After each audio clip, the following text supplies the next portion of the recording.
You're tuned in to the Restaurant RockStars Podcast. Powerful ideas to rock your restaurant. Here's your host, Roger Bodwin.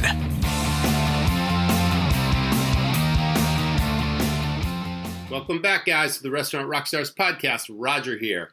In this week's episode, I'm speaking again with Jaime Oikle, a good friend of mine, fellow professional industry partner and colleague. We get together quite often, and we do lots of recordings, and we've been collaborating quite a bit. And this episode is so relevant during COVID because this thing blindsided all of us, right? Crisis comes out of nowhere. The unexpected happens. It puts us all out of business, at least for a short period of time. Now we're sort of starting to reopen. Some of us have reopened, and now we're being forced to close again. It's just crazy. Nobody knows where the roller coaster ride will end and what's going to happen in the future. But the whole point of this episode is surrounding a book called Who Moved My Cheese? Maybe you've read it. If you haven't, you should. It's sold 28 million copies.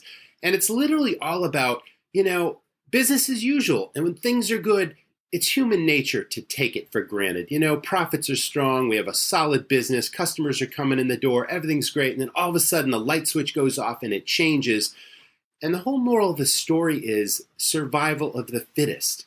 And is this COVID crisis going to kill us? Is it going to make us stronger? If we've pivoted, is this new way of doing business going to be a whole paradigm shift and change the way we approach things and prepare for the next COVID crisis, whatever that might be? The unexpected in this business is always around the next corner. Will we systemize our business? Will we improve it, strengthen it, make it more profitable? Will we put a cash cushion aside for the future unexpected? Or will we go back to the way we did things before once the crisis is over? Nobody knows, but stay tuned. This is a great episode.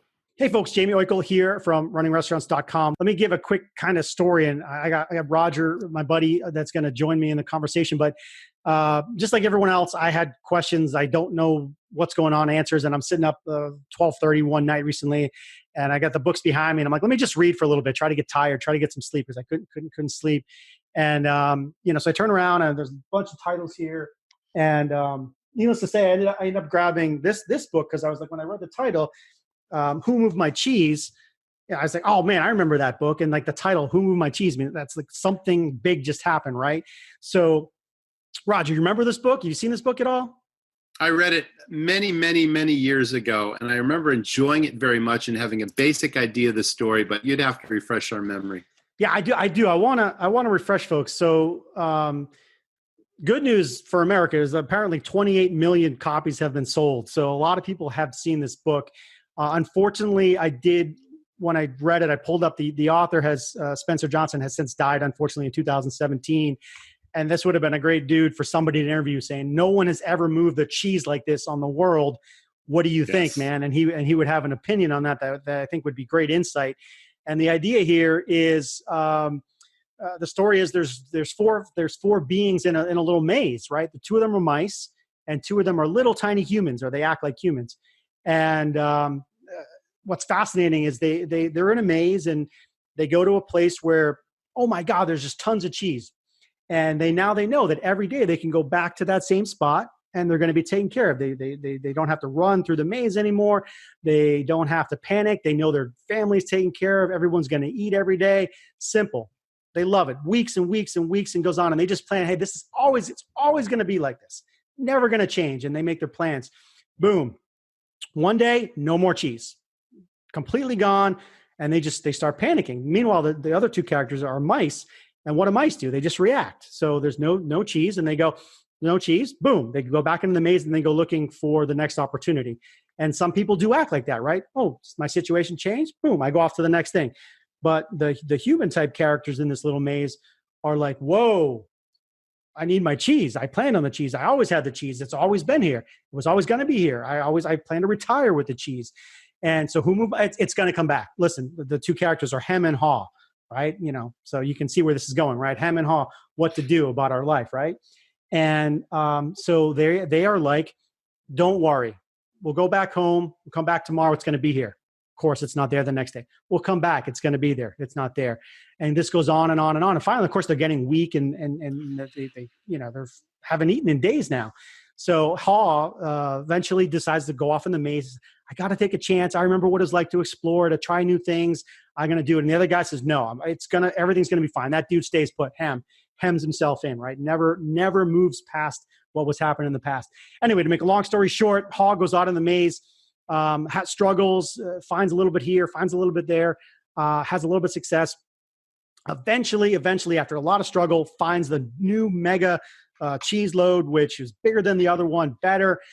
And he's like, wow, this is great. But I'm not going to make the same mistake. I'm going to plan for things that could happen in the future. I'm not going to rely on this always being here. So really good story.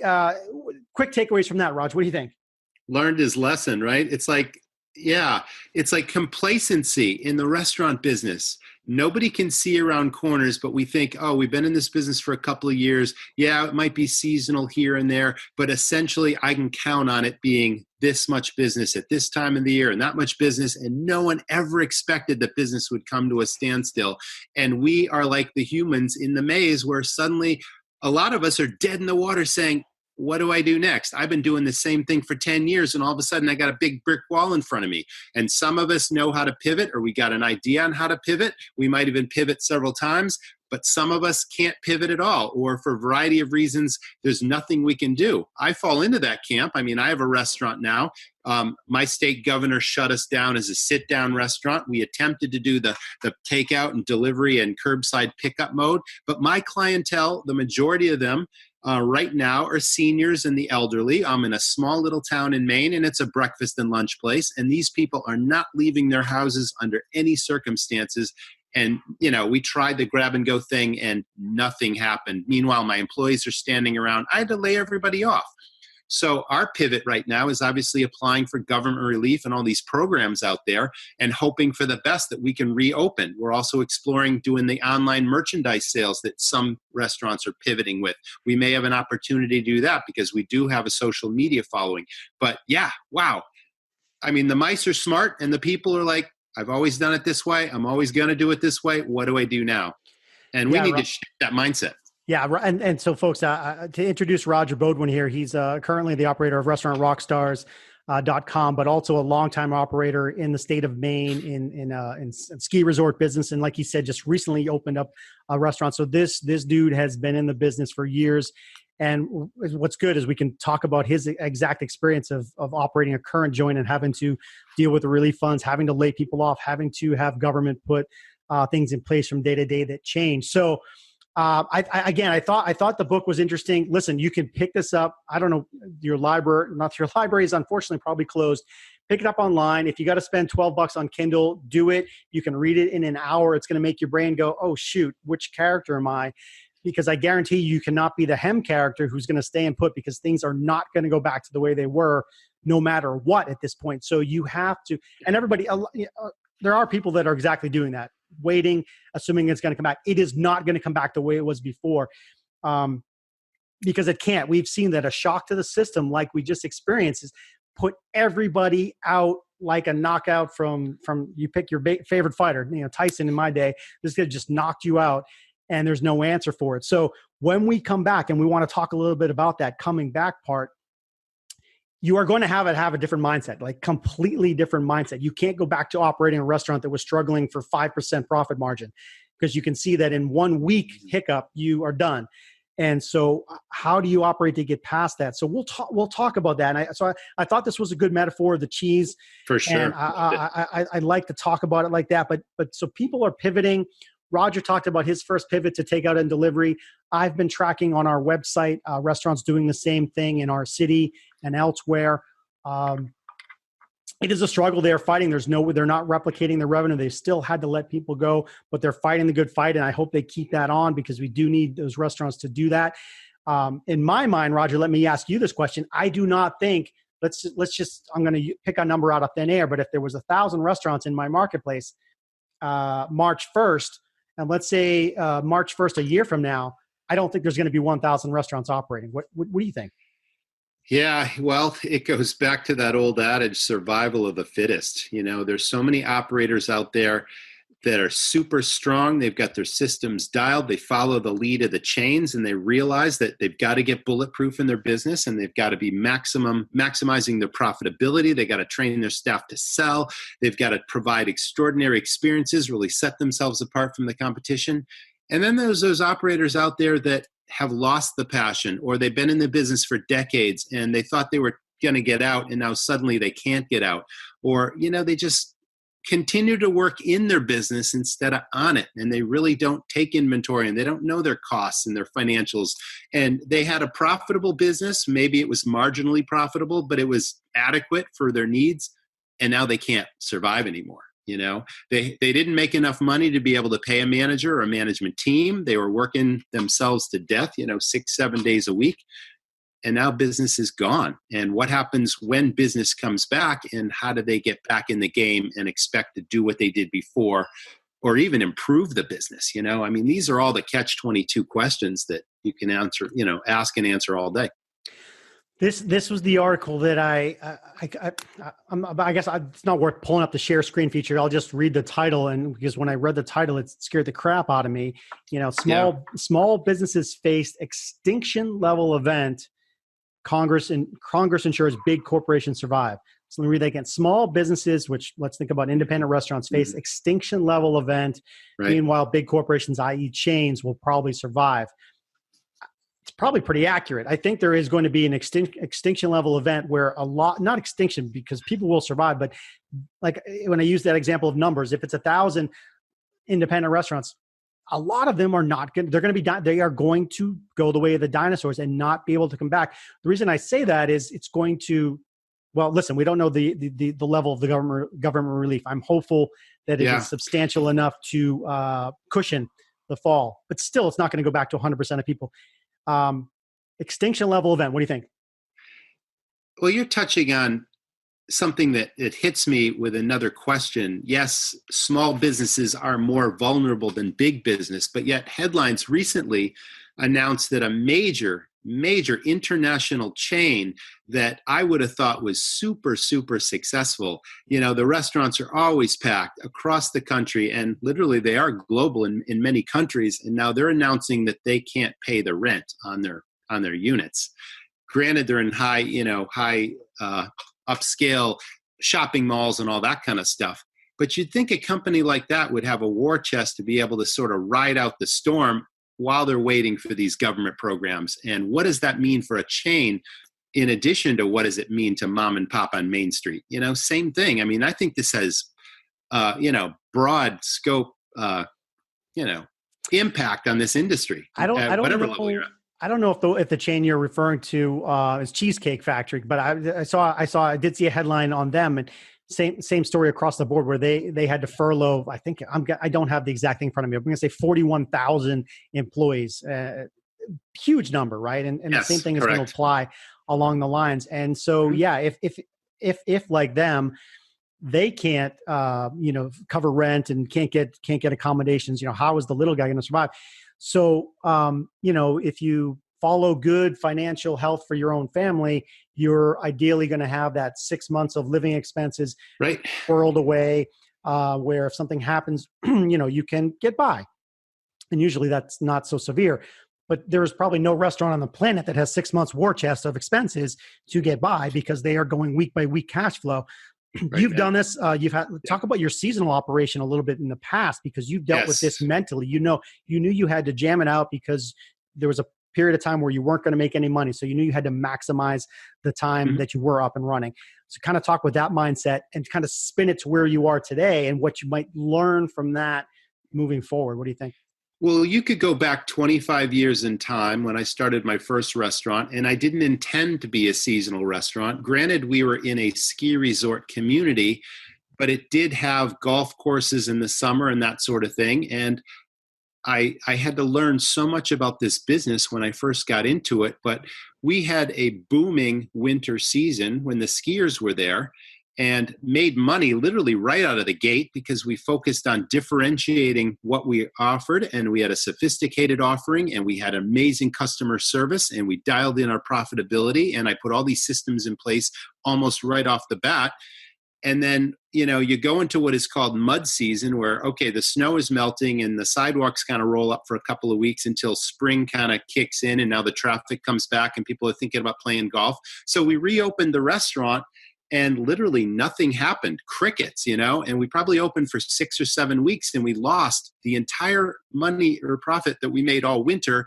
And we had to go back to the bank and get a loan to reopen for the next winter season. Thankfully, they believed in us enough and it was easier to get money from a bank in a restaurant back then. And then we decided never again will we open for the summer. We're going to make the seasonal model work. So that's when I went into super budget mode and super, let's squeeze every nickel of profit out of this place. And let's figure out how much cash we're going to end the season with and what our fixed expenses are going to be for the next 6 to 8 months while we're closed. Put aside enough money for payroll and cost of goods to reopen until the season kicks in again. And then I had that system so dialed, it's like I would be sitting on a good chunk of change at the end of, say April.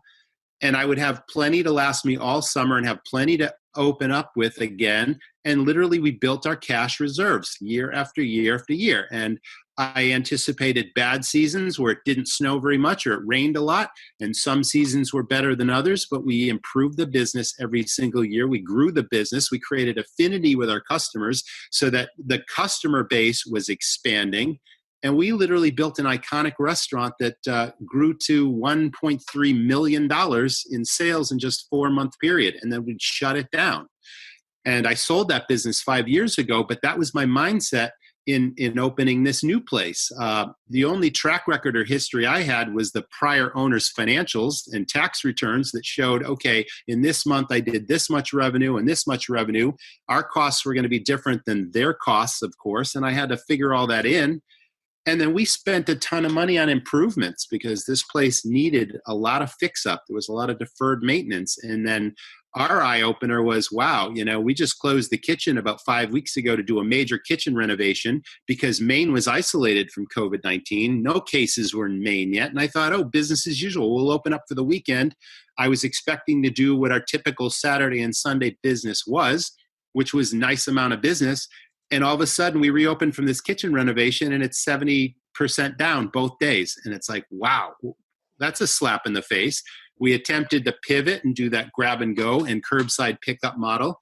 And like I said earlier in this recording, the customer didn't want to go out. They didn't want to come into contact with people. It's still like this today.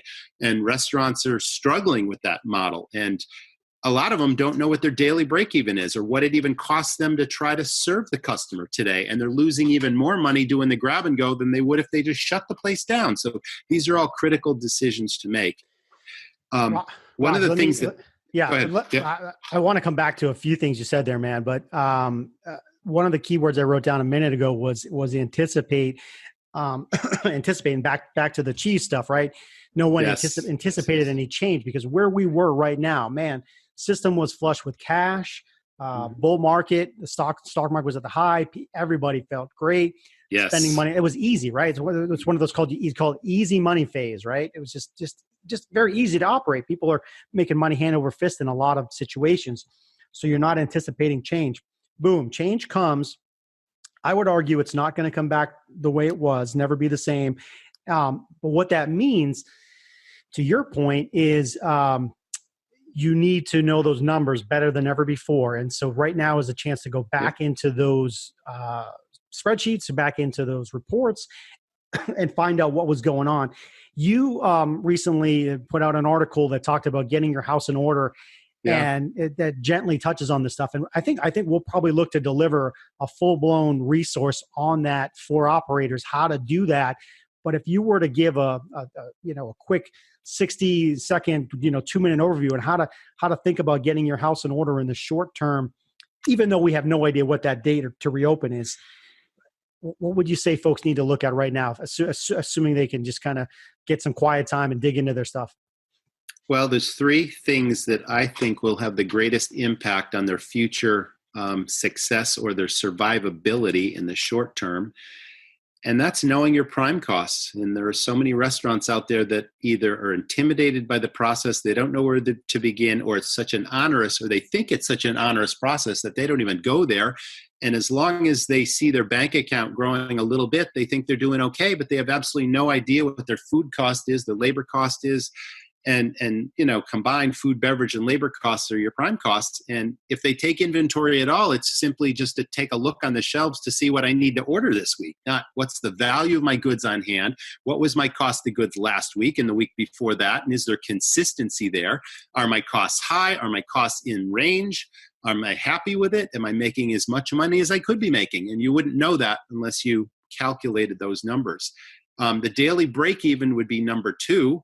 And again, I touched on that a little bit earlier, but you've got a combination of fixed and variable costs that you must pay whether you're open or closed. The fixed costs you pay regardless. Things like the mortgage or the rent kind of thing and the insurance. I mean, you pay that whether your business is shut down tight or you're operating. And then the variable costs are the things that you can control that, you furlough your staff, suddenly you got no payroll costs anymore, or your cost of goods goes down if you're just doing the grab and go model. But you need to add up all these things every single month, know what they are on a monthly basis, divide by 30, and that's your magic number. And if you don't at least bring that in every single day you're open, then you're losing more money by opening than being shut down. So some restaurants will be able to make a go of it with a pivoted model, but probably not 7 days a week like before. Maybe they can only make money 5 days a week, but they got to figure that out, Listen, here's a question that relates to what you just talked about.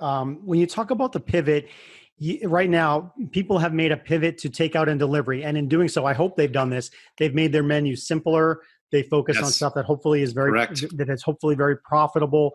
They have limited their menu substantially. They've gone to family meals, delivering value. And 2 things that is showing, and I want to kind of ask your advice last question on, is one, how dramatic should restaurants relook at their menu when they open? Like, maybe is it necessary to have 45 dishes?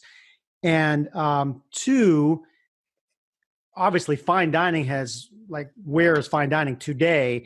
It's tricky. I've seen a lot of people promoting, pick up your steak. And I highlighted a couple of those in the newsletter we put out today, because people do still want to have a nice meal. And so it is good to get a nice piece of steak. But probably the more successful ones that were ready for the pivot was QSR and fast service and so forth. And you know Absolutely. This. So 2 things there. With the pivot, menu management, and then, fine dining, casual, QSR, where are we going to land? What do you think the consumer's going to think?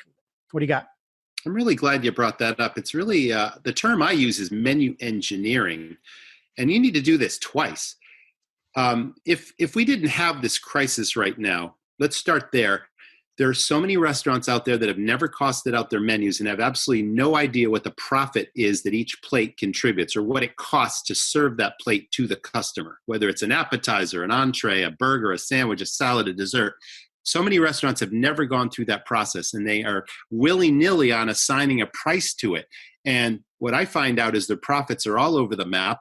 Every time they sell a lower profit appetizer, the spread or the profit difference between the lowest profit item on the menu and the highest appetizer on the menu might be $5, $6, $7. And when you do the math and you figure out the calculations, for whatever reason, with consistency, and I've done this with like 5 different clients now, lower profit items are bigger sellers than higher profit. The volume of sales is that much greater. And every time they sell that, they're losing $5 that they could be making if they sold the other higher. So that's where the engineering thing comes in. So if we didn't have a crisis right now, I'd say, okay, everybody go back to the drawing board. The very first thing you should do is cost out your menu, figure out what your most profitable items are. And in the short term, train your staff to recommend those every table, every time. Highlight them on the menu, box them in, call them customer favorites or most popular, whatever. That's the quick solution. The harder solution is going back to the drawing board and figuring out, okay, should I drop these lower profit items from the menu? But then the customer might complain because they're popular. People like them. So what's the solution to that? You raise the prices to be more in line with the higher profit items, or you change ingredients, or you adjust portion sizes, or a combination of all of those things, And then you bring in cash cows. We've talked about that a lot in different conversations we've had, but that's the way to make money in the restaurant business. So that's the first side of the equation if there was no crisis. During the crisis, you really want to pare down your menu for two reasons. One, you got to figure out what are the most profitable things I can sell right now, because I don't want to spin wheels selling stuff that's not profitable, because I'm not going to make any money doing this with a lower price point. So you got to figure out, okay, what's the most profitable thing I can sell, A, and then B, what are the simplest things that I can make with a skeleton crew? Because I can't afford to keep 5 line cooks on doing all this stuff. My business might come to a dramatic slowdown. I might be doing 60% of what I was doing before. Who knows? So now you got to be you in the kitchen and maybe your lead line cook. And what can we do to satisfy the public with a limited menu, but also make sure that everything we sell is as profitable as we can sell it? So those two things have to happen. But now's the time to do it, right? Because a lot of restaurants are idle or they're slower than before. When it's business as usual and it's full tilt boogie, nobody's got really the time to dig deep and do this stuff. So that's why putting your house in order now is essential for your future survival and potential success. Yes. Thank you for that. And I got a couple of follow-up questions there that I want to point out. Just to reiterate what Roger said for a second, let's pretend you had a menu and you had 5 appetizers. Whichever one you sold, it would be great if they were all delivering $5 to your bottom line. 10 entrees, every entree delivering $12 of profit to your bottom line. And these are just numbers to grab onto. Mm-hmm. But you shouldn't have one entree that's delivering 12 and one that's delivering 2, because you really don't even want to bother selling the entree that's delivering you $2 of value. It's not worth it. So don't have a menu that does that. And you are going to fall into that trap if you don't do what Roger just talked about of costing everything out. And yes, you may have to drop the one that's making you $2, even if everybody loves it, because it's not profitable. So I have this is not a theory, I guess, for prognostication about the future. I think restaurants are going to run a lot leaner in terms of the number of people that they have, because they're nervous about spending money. So there might be less doing more, right? Less servers on the floor or less people in the kitchen. So they might need to raise their prices more, because to build profit into a model that makes sense.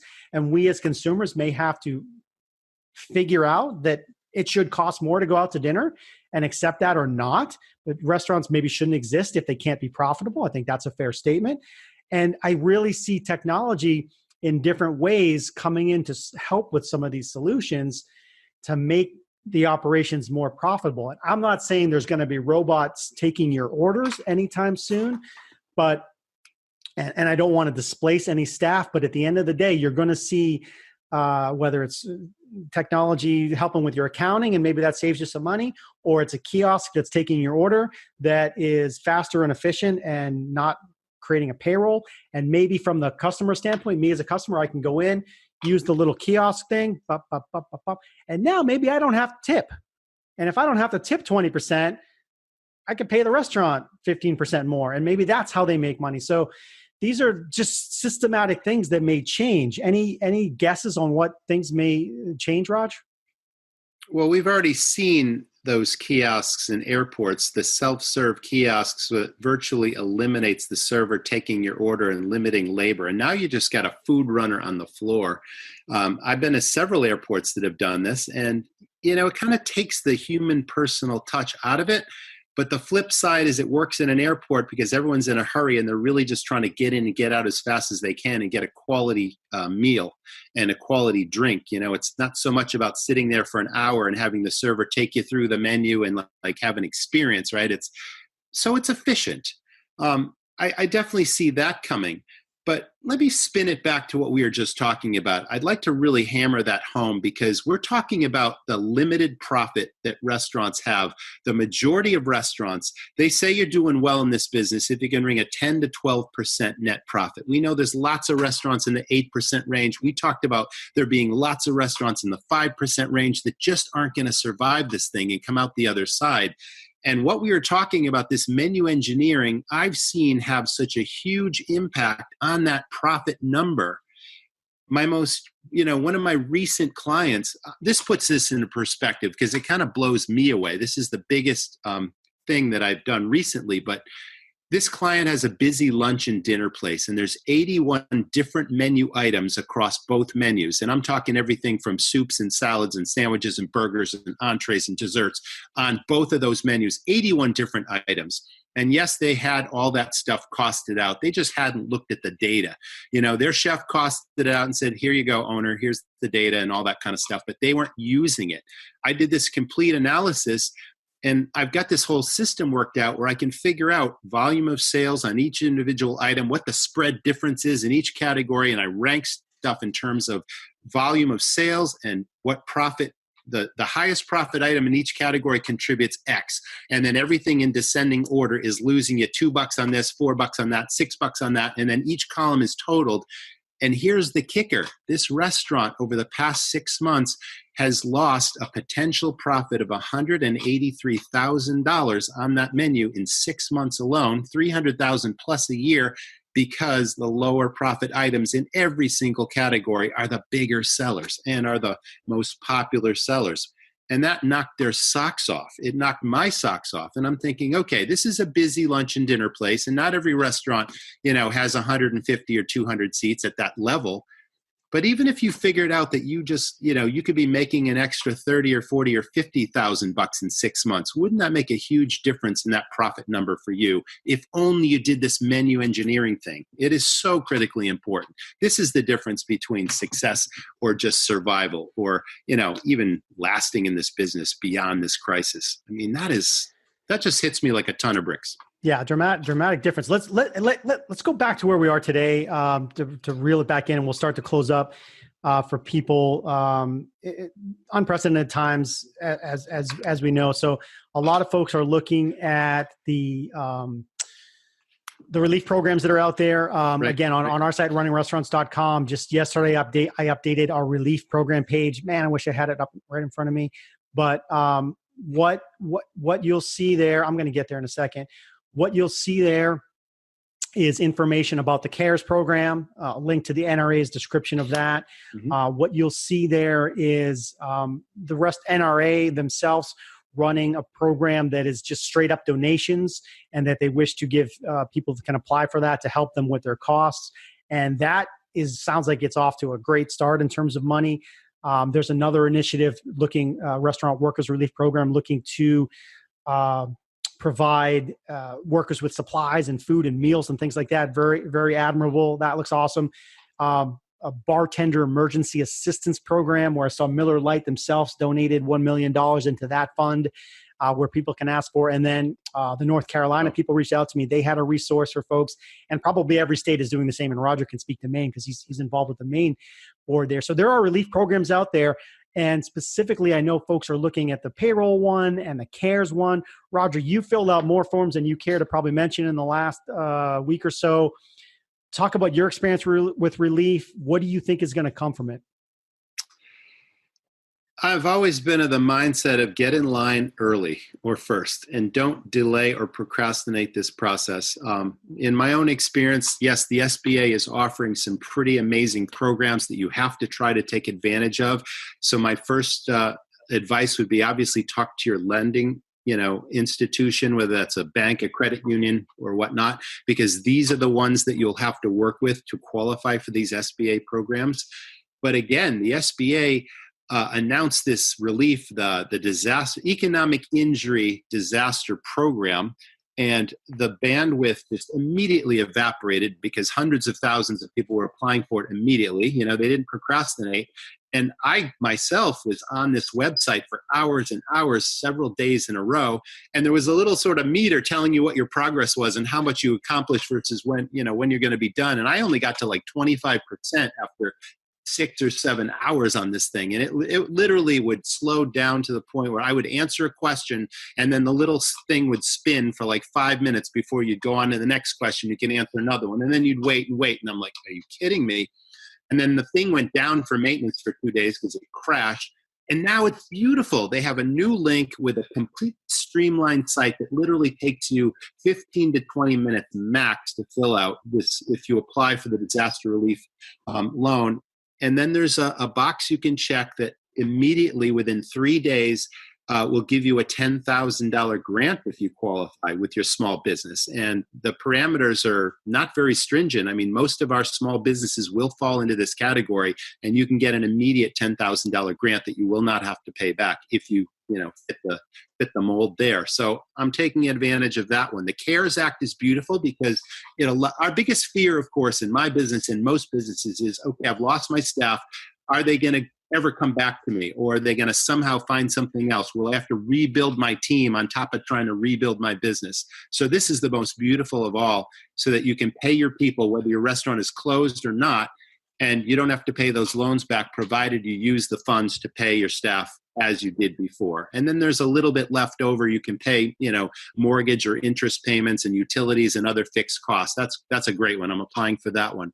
I also went to my lender, immediately negotiated a line of credit that's literally going to cover my fixed costs for the next 10 months if I can't reopen. So all these things in combination are part of my survival strategy. And then let's not forget, there's an unemployment program now that'll allow you to apply if you're a self-employed person, even if you haven't paid into the system yourself. So you have to look into all these programs, stay on top of them, and take advantage of whatever you can, and try to be really at the head of the line and not get bogged down and lost in the system. But there's help out there. You just got to go look for it and find it and get it. Yeah, good, Raj. Thanks for that update from your side. And I think what happened, I'm going to say right around St. Patrick's Day, when the panic button was officially hit, and restaurants, a lot of them reacted that day, next day, boom, you're all fired because we don't have any money, which I get, which was the gut reaction. I don't understand all the details of it, but the government program apparently lets you rehire those people to put them into these programs if necessary. So do dig into that. It could potentially be the savior for a lot of folks. There's a lot of loan forgiveness aspects if you hit the dotted lines that is never before it. And I'm not going to use the word free money, but loan forgiveness kind of means free money. So if you hit all the dots, it could be very beneficial to get you through this. So do that. Use our site as a starting point, and then jump off into these resources to do that. The unemployment benefits have never been better if they follow through with that plan. So that's an option for your staff. And then the last 2 days, I covered this early on, and the answer was seemingly going to be no. We talked about insurance very early on in Roger's call, and the next day with David from Bar and Restaurant Insurance, and then another time with maybe even Dale. The big restaurant groups are suing the big insurance companies who are trying to deny the claims for loss of business revenue. I'm blanking on the phrase, but unintended closing. Right? What's the phrase I'm looking for? Business interruption. Business interruption. A lot of times it's excluded. Some policies it was not explicitly excluded. Nevertheless, those guys are getting sued, and I've seen pieces where the government is putting pressure on those insurance people to make payments. So follow up on the insurance route as Absolutely well. True. Would be my thought there. So we covered a lot here today, Raj. We started with the good old Who Moved My Cheese book. If you haven't read this, it'll take you less than an hour to read it. I would read it as a mindset change of how you react when big things change. What do you do? You're going to have to change. So you're going to have to get into a mindset change. It is going to have to be a dramatic amount of change to do that. We're not going to go back to business as usual. So we're going to be helping you talk about how to get your house back in order when you're ready. We don't know when that's going to be. So, but what can we do in the meantime to get our house in order? We're going to start delivering you some resources for that. The relief options are your best things to be looking at right now. And then, just if you pick up some nuggets from Roger's background, his experience, I think the seasonality that he's gone through in the past is going to give him a good mindset to succeed. So, closing parting thoughts, Raj, what do you got? Yeah, let's talk about that insurance real quick and other obligations. So I reached out to my insurance company, and I've got workers' comp insurance, I've got general liability policies, and all those companies are forgiving late payments, and they're extending terms to make payments. A lot of my creditors are giving me, interim payments and terms and all those things. So you can't ignore this stuff. You should literally contact all your creditors, explain the situation, and say, I do intend to pay my bills, but what can you do for me, and what can we work out here to make it amenable to both of us? That's the first thing. And then let's close with the you got to stay relevant with your customer. You got to stay in touch and communicate with your customer, whether that be social media or putting a banner on your building or a giant sandwich board out front, with an inspirational message. We miss you. We'll be back soon. Thank you so much. Whatever it is, it's like you just got to stay relevant. I mean, we're doing continual social media posts just inside our restaurant, showing an empty place, saying we miss you. And, we just renovated our kitchen. Look how beautiful it is. And we can't wait to get back. And it's like, we just, you got to do these posts that just remind people of what you do and how you do it and what you do well. Photographs of the food that you were serving, look forward to this Eggs Benedict. It's coming back. We just got to stay relevant. And we're doing a lot of that. Thank you, James. It's always fun. Wish the best to everyone out there. Yep. We'll see you guys soon. Stay safe. Bye-bye. As always, guys, thanks so much for tuning in. We appreciate you listening and enjoying the podcast. And again, I really appreciate Jaime Oikle of runningrestaurants.com. He and I have been friends and colleagues for quite some time. We're going to be doing quite a few things in the future together, so stay tuned on that. This episode, again, was all about, who moved your cheese? All of our cheese got moved, of course. But the whole idea is it was a massive wake-up call for this industry, and it's all about, once again, putting systems in place, strengthening and improving your business. And if this is something that you need help with, this is something that intrigues you, but you got to do it, and you don't have time to do it, and you don't know what to do, I have a turnkey system called the Restaurant RockStars Academy. It's available at restaurantrockstars.com, and it's everything I've learned about 21 years of running super profitable restaurants. It's all about the systems I used in multiple locations, again, to control costs, maximize profits, create the dream team staff, and create affinity with my customers. And that is, again, a powerful sense of belonging or loyalty from your customers. It's all about getting new and repeat business and really, turning your business into a showplace. So check it out. It's called the Restaurant RockStars Academy at restaurantrockstars.com. Once again, if you like what you're hearing, please give us a review on iTunes. It'll help others find the podcast. And I want you to know we just launched a new Facebook group. It is called Restaurant RockStars Official. So if you like a place to, a forum where you can chat and create ideas and talk amongst yourselves in the industry, check out Restaurant RockStars Official. We'll see you in the next episode. Thanks for listening to the Restaurant RockStars Podcast. For lots of great resources, head over to restaurantrockstars.com. See you next time.